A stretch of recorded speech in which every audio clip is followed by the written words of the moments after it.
Meager Creek area. It's a newly built road.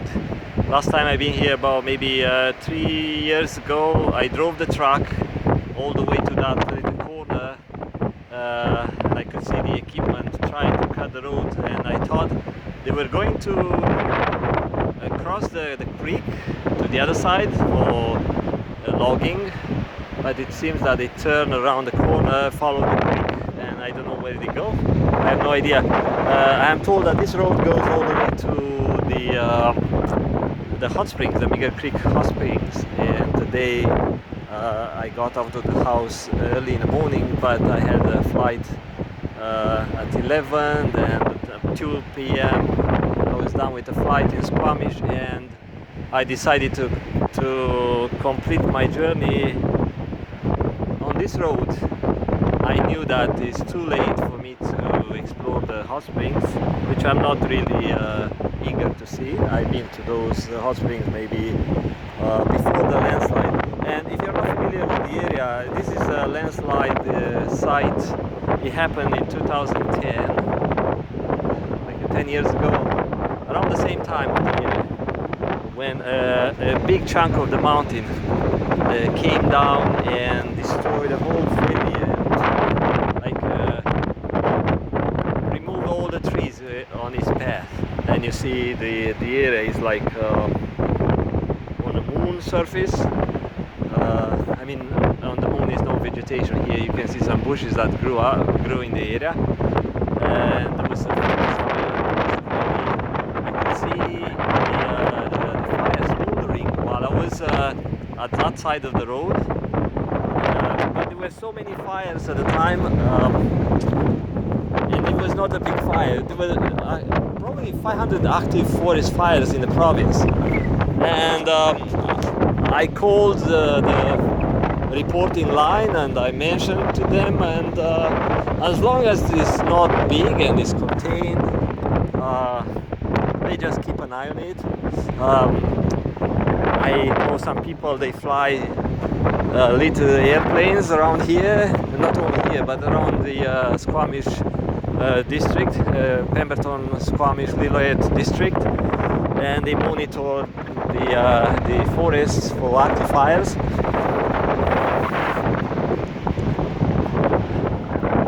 But you see some layers. The top layer, probably the original landslide, then the river. It's kind of a creek, but they're really furious. Was digging, and it's like 5 meters below, and it tells you this river gets powerful during the flooding season or during the snow melt season. Don't mess up with this thing. And it used to be a road that was coming from the other Lillooet, the other side of the valley. It used to be a bridge, and you can see the remains of the bridge. And we used to cross the bridge and drive 7 kilometers and reach the hot springs. But now they don't want to rebuild that bridge because it keeps getting washed out by the powerful Lillooet River, not the Meager but the Lillooet. Even this little creek, you see, it's small now, but it has a lot of force to dig into all that material. And you see the material is just rocks and sand and lots of pumice. This mountain is covered by pumice and it's very unstable. Everything is unstable here. See, that tree is dry and is moving with the wind, and there is no bark much left at the bottom. It tells you once the bark is gone, once the life is gone, dries out and just pops, and the whole area is just rock covered with a bit of soil. So these trees made their roots, they made the way into the rock to survive in this type of unstable condition, unstable terrain. And you see it's already kind of broken at the bottom. It tells you that that tree is coming down in months. I don't know, I can't predict that, but so I should get going. Never been here. I mean, like I said, I've been on the other side of the valley maybe 12, 13 years ago, but not on this side. And the valley looked totally different. And it's so windy today, probably it's going to make lots of noise in the microphone, in the recording.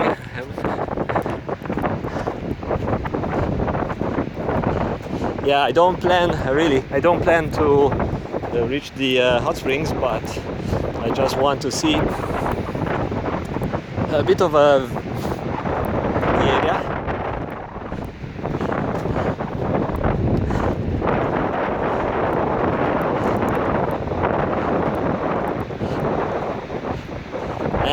I'm above the landslide, and what you see here, the destruction and the exposed rocks, is not done by the creek. It's done by the equipment. They still work on the road. I don't know what's the purpose of the road. I can see some heavy equipment here. But I want to show you, if you care, otherwise you move on. I want to show you the structure of the mountain. What's the mountain made of? And it's not only this mountain, the mountain across the little valley.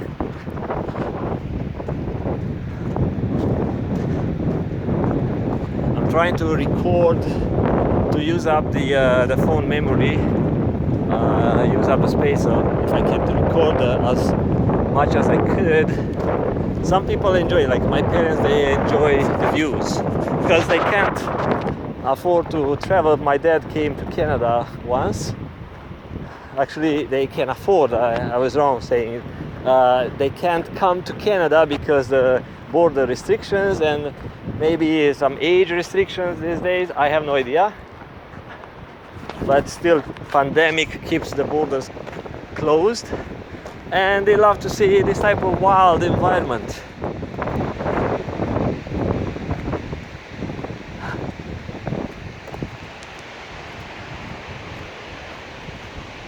Yeah, sunset. I can see the snow on the mountains. Yeah, so I'm recording. I'm recording longer videos to try to filter out those who get bored if there's no entertainment, if there are no shocking factor adventures here, like some big bear coming at me or me doing some stupid stuff. Yeah, if those people want such an adventure, yeah, move on. I'm going to record some boring stuff. And actually I'm thirsty, and I will have some water from the creek once I'm done with the recording. When I return, I have to see danger blasting ahead. So now it's going to be a big explosion. I'm going to enter. You see, do not enter. So I'm going to enter without permission. Hey, I'm entering. I want to record something stupid because I know some people can't wait to see some stupid crap on my videos, but sorry, yeah, I'm going to enter. Where is the explosion? So if I still record, I'll give you a story. I'm maybe 12 years old, maybe 13, something like that. Me and a couple of other kids, we got stopped by an officer, police officer. At the time, the term was militia, kind of a police officer. Keeping the order, the law and order in our village. And so he said, yeah, he told us there is a car accident, and go to talk to the site foreman at the road construction site, like a road like that, kind of like that, but less steep mountains. It's before the blast gives to 12. So wait a minute. Yeah, same stuff. Okay, let's go. And so he said there is a car accident, so I need a car, because the cops at the time, they did not have a car, not like here. See, if you know what it is, actually I won't tell you what it is. And so now we got excited because we got on the mission. The officer told us that we are so important, we have to pass the message to the site foreman and get a truck to bring the truck to the officer, so the officer could reach the car accident site somewhere on the road, not far. So now we are pumped up, excited. Let's go, let's find the site foreman. And actually that guy was my neighbor, living at the 3rd floor. And I knew the guy, he was my neighbor. And now let's find this guy.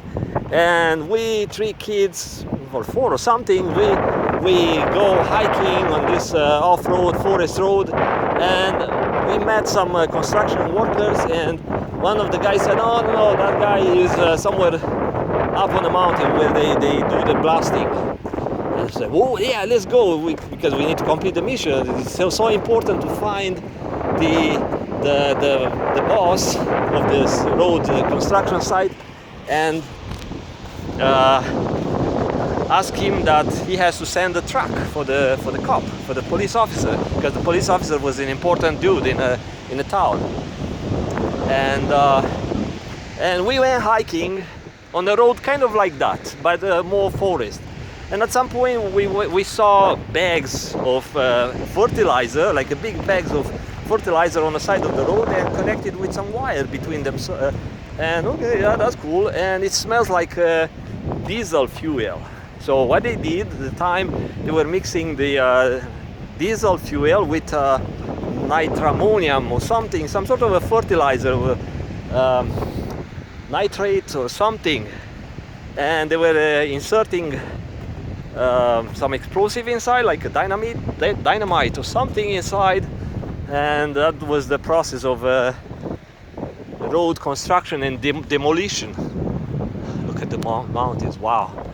And so we saw those on the side of the road, okay, and we keep going to find this guys, this important dude. And at some point we could hear kind of a not very loud explosion. It was an explosion, but not super loud.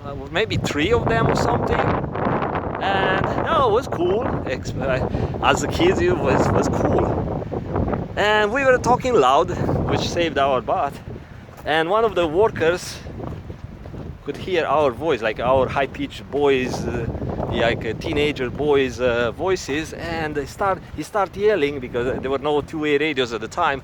He started yelling, "Stop the explosion! Stop the explosion!" And of course they stopped it, and I could hear some swearing and stuff. People got mad. What the heck these kids are doing here? And finally someone grabbed us and took us to the site manager, and he got mad. "What the heck you do here?" Okay, so we went in a shelter which was under some rock, like a big slab of rock. They went with those warning explosions again, 1 or 3, I forgot, but the big ones came.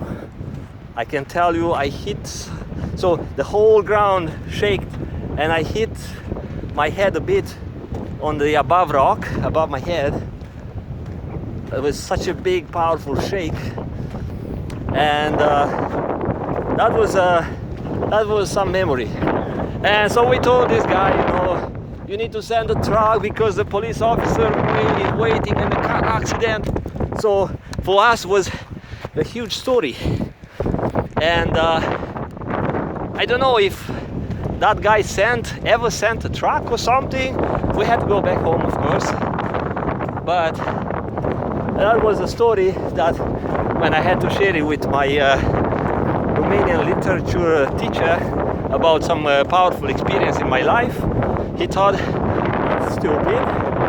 You go some places where they can blow intestines all over the trees, and you brag about that? Is that a powerful adventure or something? So everyone level of adventure and feel for being significant and experiencing life is different, right? What I experience right now during the Father's Day, today is Father's Day, is something special. I've never been here. I mean, I've been across the road, I mean the valley where while there was a road that's now washed out, it's gone. So we used to drive the cars, like I said, to the hot springs. Maybe the hot spring is not far from here. I don't want to go that far. And but now look at that. It's something different. And that's Mount Meager somewhere. It's like I said, it's a dormant volcano. It's still spewing some hydrogen sulfide or something that smells in the summertime in the whole valley. So this is an adventure for me. Other people say, "What is your adventure?" And like I said, this is a blasting area.